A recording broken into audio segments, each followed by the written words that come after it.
umagang-umaga, cellphone agad hawak mo? Tignan mo ito napanood ko. Huwag mag-cellphone agad pagkagising mo sa umaga kasi pinapataas mo lang ang stress levels mo. Ano ba naman yan, Nay? Oh, doktor na may sabi ha. Tigilan mo na yan. Maniniwala pala tayo sa doktor. Sige. Grabe, ang init. Paliligo na nga ako. Nay, may napanood ako oh. Kung may nagsabi sa'yo na dapat kang maligo araw-araw, isang malaking kasinungalingan yan. Oh, sabi ng doktor, Nay, bawal daw maligo araw-araw. Ba't ka naliligo? Oh, sige, din ako maliligo. Kung akala mong healthy ang mga prutas, pakinggan mo tong sasabihin ko. Oh, Nay, nagsalita na yung doktor ha. Huwag ka na kumagat dyan. Pati ba naman prutas? Ay, magmamatcha na lang ako. Kung akala mong healthy ang mga matcha, pakinggan mo tong sasabihin ko. Hala, sabi ng doktor, hindi daw healthy yung matcha, Nay. Huwag mo na inumin yan, ha? Pati matcha bawal. Sinisira mo ang utak mo sa paggamit ng mga betchin. Oh, Nay, sabi ng doktor, sinisira mo daw utak mo. Huwag ka na maglagay niyan. Tama na! Oo na, lahat ng ginagawa ko masama sa akin. O sige na, ititigil na ako. Basta mag-cellphone na ako, ha. Sige na, mag-cellphone ka na. Pero huwag ka magpupuyat, ha. Masama pa rin yon. Malaking kasinungalingan yung sinasabi nilang bawal ka magpuyat. Anong sabi mo, Nay? Sabi ng doktor, pwede naman eh. Bye! Good morning, class! Na-like ng kifi ko! Na-like ng deck ko. Aba! Grabe na tong mga to! Ganyan na ba yung mga natututunan nyo ngayon? Sabi ko na nga ba eh, walang magandang dulot yung TikTok na yan. Uso kasi to, ma'am. May bago na nga eh. Hay naku, Samantha, tigilan mo ako. Ano namang bago yan? Eto po, ma'am, tuturuan ko kayo. Anong pinang-like mo, Samantha? Yung esophagus ko po, ma'am. Esophagus? Grabe yung talent nyo, ha? Ikaw naman, ma'am. Try mo din. Sige. Ma'am, mali po kayo. Ma'am, sumobra po kayo. Hindi na po esophagus yan. Bitukan na po yan. Ito ba yung bahay niya? Hi! Nandiyan po ba si Mr. Joshua? Sinong Joshua? Yung asawa ko? Opo, may sasabihin lang ako. Anong sasabihin mo? Na anak niya ako at gusto ko siyang makita. Anong pinagsasabi mo? Nandito yung anak ko. Alam mo, kung nang trip ka lang, umalis ka na dito. Mahal, ano mangyayari? Anak mo daw to, mahal. Totoo ba, mahal? Aamin na ako. Anak ko siya sa labas. Niloko mo ako! Oh, anak, ba't nandito ka? Nay, pinuntahan ko lang po si tatay. Ikaw yung nanay niya? Oo, bakit? Mga walang iya kayo! Ba't kayo tumatawa? It's a prank! Na-prank kita, mahal! Na-prank ka namin, Mare! Walang prank-prank dito! Huwag ka na uwi dito! Manaloko ka! Mahal! Mahal! Prank lang yun! Prank lang yun! Lumayas ka dito! Layas!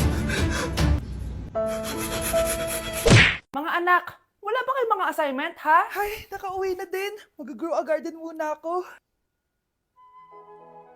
Wow! Magtatanim ako ng candy blossom para yumaman ako. Aba! Kakauwi lang ay padagadang naatupag ah. Wow, ang ganda naman ng garden nila. Hindi ako papatalo. Maglalaro ka din yan? Gaya-gaya ka. Mas maganda naman yung garden ko kesa sa'yo. Ganon. Wait lang. Nakakainis ka! Ninakaw mo yung mga fruits ko! Mas mayaman na ako sa'yo ngayon. Nascam ako! Ayun na nga ba yung sinasabi ko eh. Manda kayong dalawa sa akin, ha? Kukunin ko muna to. Mag-aaway pa ka sa grow a garden na yan. Ba't di kaya kayo mag-grow a garden sa labas? Ayan ang grow a garden na gusto ko. Kung gusto nyo pa bumalik to, tapusin nyo yan, ha? Sige po, Nay.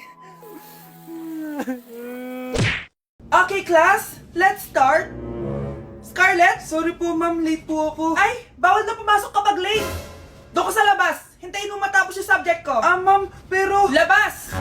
Pinahiya mo ko 5 minutes nang late si ma'am. Sorry class, na late ako. Start na natin discussion, ha? Ay, hindi, ma'am. Kapag na late na, bawal na pumasok. Aba, sino nagsabi sa'yo niyan? Ikaw po, ma'am. Kapag kami nalilate, bawal, hindi na papapasukin. Pero kapag kayo, pwede, okay lang. Ang unfair. Classmates, mag-party tayo dahil hindi na magtuturo si ma'am. Scarlett! Scarlett! Ano, may sasabihin ka ba? Wala po, ma'am. Buti po nakadating pa rin po kayo kahit na late. Okay, class, let's start. Mukhang bad trip si ma'am. Kayong apat, tumayo kayo! Hala, ano na naman kayang ginawa nila? OMG! Natatandaan nyo ba itong group chat nyo? Paano nalaman ni ma'am yung GC namin? Patay kami nito. Ang gagaling nyo! Mag-uumpisa tayo kay Scarlett. Ako po, ma'am. Palagi na nagpapareport si ma'am. Ano, tamad na siya magturo? Sayang lang tuition natin, be. Isa ka pa, Christian! Ma'am, kita nyo ba, bago reban si ma'am, balita ko kumukuha siya sa class funds natin, Ginawa niya tayong business.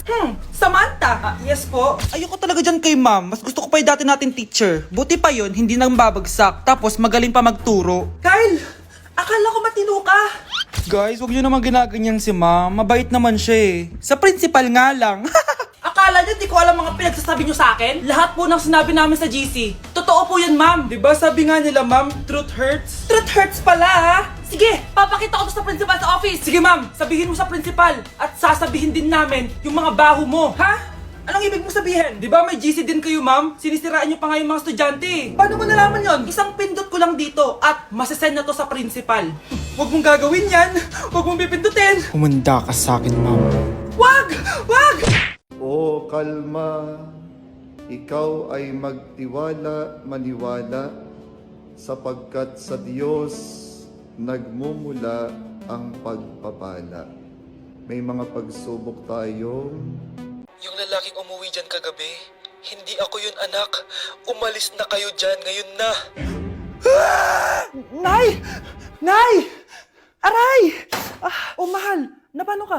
Sinaktan ka ba ng lalaking to, Nay? Okay lang ako. Napaso lang. OA na nanay. Ano nangyayari dito? Nay! Brianna! Sumama na kayo sa akin! Sasaktan tayo ng lalaking to! Di natin alam baka mamamatay tao yan! Ate, anong sinasabi mo? Si tatay yun, oh. Hindi yan si tatay, Brianna! Nay! Sumama na lang kayo sa akin! Scarlett! Ako to! Tatay mo! Ba't parang di mo ako kilala? Gutom lang yan, Scarlett! Tara na, kain na tayo! Bahala kayo! Sige, huwag kayong maniwala sa akin! Tay, hindi sasama si nanay tsaka si Brianna. Ayaw nila maniwala sa akin. Hayaan mo na. Susunduin kita sa harap ng bahay. Sige, Tay, lalabas na ako. Sarap talaga ng luto mo, mahal. Tay, pagpasensyahan niyo na si Scarlett, ha? Palagi kasi nagpupuyat yun, kaya ganyan siya. Nasaan na ba yun? Huwag kang mag-alala, Scarlett. Safe ka sa akin. Tay, salamat. Niligtas mo ako sa kanya. Hawak ko na siya. Very good. Teka lang, bakit wala dito si Scarlett, mahal? Pabalik na yun, mahal. Sige na, kumain ka na lang dyan. Sige. Kain na tayo. Gaganti na ako sa mga panloloko mo sa abroad. Munda sa akin yung anak mo sa labas. Bakit nawawala alaman ng class funds, ha? Sinong kumuha na ito? Ma'am, kilala ko po kung sino yung kumuha. Oh, Samantha, sino kumuha? Sino pa ba, ma'am? This is Scarlett. Ha? Wala akong kinukuha. Scarlett, ikaw pala yung kumuha ng class funds? Sumama ka sa principal, ngayon na. Apaka-hype talaga nitong si Samantha. Bye, Scarlett! Dami nito Mukhang makakabili na ako ng bagong phone. Ha! Nahuli din kita! Ikaw pala yung kumukuha ng mga class funds natin? Oo, ako yung kumukuha. Bakit? May problema ba? Ang problema ko, ikaw! Ako pa sinisisi mo na kumukuha ng class funds, ikaw naman talaga? Isusumbong kita kay ma'am. Wala ka namang ebidensya. Ikaw ang isusumbong ko dahil naniniwala naman sa akin si ma'am. Humanda ka sa akin, Samantha. Wow, may bagong phone si Samantha. Sana all. Bigay ito ng parents ko, guys. Class! Sino naman kumuha sa class funds? Si Scarlett po yung kumuha, ma'am. Pagsabihan nyo nga yan. Ako na naman? Nagpapatawa ka ata, Samantha. Talaga ba, Samantha? Kitang-kita ko na kumuha ka dito. At narinig ko, nabalak mo na naman si Scarlett. Ma'am, di po ako yun. Gagawin mo pa ako sinungaling? Diyan ka naman magaling, di ba, Samantha? Sa pagsisinungaling? Sumama ka sa akin sa principal at ipapatawag ko yung magulang mo. Buti nga sa'yo, Samantha. Deserve mo yan. Nag-uumpisa pa lang ako. OMG, grabe yung baha, oh. For sure, marami naman nakurakot si Dad. Paldo. Oh, Jessica, ba't ang aga mo? Di ba traffic kasi baha? Ay, opo, ma'am. Baha nga po eh. Kaya pinag-helicopter na ako ni Daddy para safe ako. Kawawa nga po yung mga tao eh. Wow, sana all. Yes, Daddy? Opo, nandito na po ako sa school. Yung baon ko 1 million ha. Send mo na. Ha? 1 million yung baon niya? No! Binasa mo yung Chanel bag ko! Sorry, Jessica. Alam mo ba kung magkano to, ha? 600,000 to! Mas mahal pa to sa bahay nyo! Napakamahal naman yan. Whatever. Papabili na lang ulit ako. Salamat ka, mabait ako. Nahiya naman tong 300 peso na bag ko. Be, tara sa kantin. Nag-crave ako ng siomay tsaka ng kwek-kwek. Tara. Pwede bang sa Wolfgang na lang tayo mag-lunch? Hindi kasi ako sanay sa mumurahing pagkain. Be, anong kala mo sa akin? Anak ng CEO? Ano ba yan? Hindi ba kayo binibigyan ng allowance ng daddy nyo? Ako na nga lang. Hindi ka naman ganyan dati. Okay, class. Si Cheska na ang bago nating treasurer. Ma'am, wag si Cheska. Kukurakutin niya lang yung class funds natin. Parang tatay niya. Flood control, ayaw. Gastos, gusto. Kaya mayaman si Cheska kasi korap ang pamilya niya. Ang laki ng tax na binabayaran ko. Sa Disney Princess pala natin napupunta lahat. Habang kami, binabaha na dito. Ikaw pa helicopter lang. Wow, napaka-lavish mo naman. Tsaka, pairam muna ako nito Chanel bag mo ha. May ambag din ako dito, no? Hindi kami titigil hanggat walang nakukulong. Deserve niyong magdusa. Ano kaya pwede makain? Lo, walang makain! Sino yun? Aba, gising pa pala tong batang to. Minumulto na ata ako. Anong multo ha? Bakit gising ka pa? Nay! Anyari sa'yo? Umalis ka sa katawan ng nanay ko! Kulay pink lang yung mukha ko, di mo na ako makilala? G2G pink lipstick lang to. Para saan yan, Nay? Super dull kasi na skin ko before. Simula ginamit ko to, nakaka-instant brightening at nakaka-smooth talaga na skin texture. 2 times a week ko to ginagamit kaya ang ganda na ng skin ko ngayon. O diba, glass skin, grabe. Wow, ang galing pala niyan, Nay! Pwede ko bang kainin yan? Patay gutom ka talaga. Oh, mag-skincare ka na lang. Tignan mo, mukha ka na multo kakapuyat mo. Oh, ito, gamitin mo to. Ah, sige, Nay, maglalagay ako. Nay, namumulang mata ko. Ayan, kaka-cellphone mo yan eh. Nay, for over 50 lang ako sa quiz namin kanina. Naku, kaka-cellphone mo kasi yan anak eh. Nay, parang umi-effect na skincare mo. Ang fresh mo na. I know, right? Hindi kasi ako gaya mo na puro cellphone. Nay, ubos na pabango ko. Oh, puro ka kasi cellphone. Nay, ninakawan daw yung kapitbahay natin. Grabe nakakatakot. Oh, ayan, cellphone pa more. Nay, sobrang sakit ng ulo ko tapos inuubo pa ako. Ayan! Oh, alam ko na sasabihin mo. Oo na, kaka-cellphone ko na to. Ay hindi, iba na yan. Kapag may 2 symptoms ka, gaya ng headache at ubo, pwedeng flu na to. Oh, eto anak, uminom ka nitong BioFlu. Ay wow, hindi sinisi ang cellphone na. 15 minutes later. Nay, bumubuti na pakiramdam ko. O, diba? Mom knows best talaga. Nay, nawawala yung pera ko sa bulsa. Nakita mo ba? Hindi mo kasi iniingatan yung 500 pesos mo eh. At higit sa lahat, kaka-cellphone mo yan. Ha? Wait, paano niya nalaman na 500 yung nawawalang pera? Hoy kayo matulog na kayo. Papatin ko na yung wifi. Sige na. Buti na lang may data ako. Babe, okay na. Babe, para kang tae. Bakit naman, babe? Kasi hindi kita kayang paglaruan. Parang tanga to. Ano ba yan natin? Likot-likot mo. Nagre-review ako dito. Alam mo, kailangan mo ng jowa kasi ang boring ng buhay mo. Ate, di ko kailangan ng jowa, okay? Kailangan ko maging top 1 sa school namin. Kuya! Sino ba naman tao natutulog na nakasalamin? Ngeta naman, Kyle! Natutulog ako, di ba? Hindi ako yun natutulog ako eh. Kung ayaw matulog, mapatulog ka. Ba't ang ingay ng mga batang yun? Teka lang. Ano ba yan ang ingay nyo? Di ako mapag-focus dito. Pinang matulog, mga punyeta talaga yun. Sinali, bakit? Bakit ang ingay nyo? Di ba sabi matulog na? Matulog na kayo Yes, makakapag-tiktok na ako.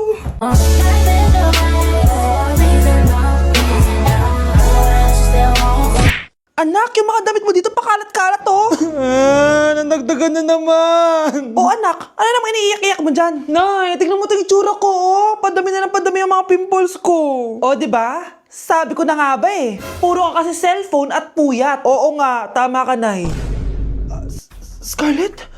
Sino ka? Ba't kamukha kita? Tsaka bakit ang kinis ng mukha mo, ha? Diba? Ang kinis ng face ko. Oo, diba? Palagi ko kasing gamit tong Glad to Glow Acne Serum. Meron kasi tong Centella, 2% salicylic acid na sobrang gentle lang sa face. Promise, eto talaga nakapagwala ng acne ko without leaving acne marks. Kaya sobrang love ko to. Wow, kailangan ko niyan! With 3 days constant use, makikita mo na agad ang results. Non-drying epekto at syempre, this is FDA approved. Grabe, nag-improve talaga yung balat ko. Hay nako, bigyan mo na yan na madami para di na umiyak. O eto, sa'yo na to para maging kasing ganda mo na ako. Tsaka bumili ka na rin, 179 pesos lang to. Super affordable, di ba? Thank you ah.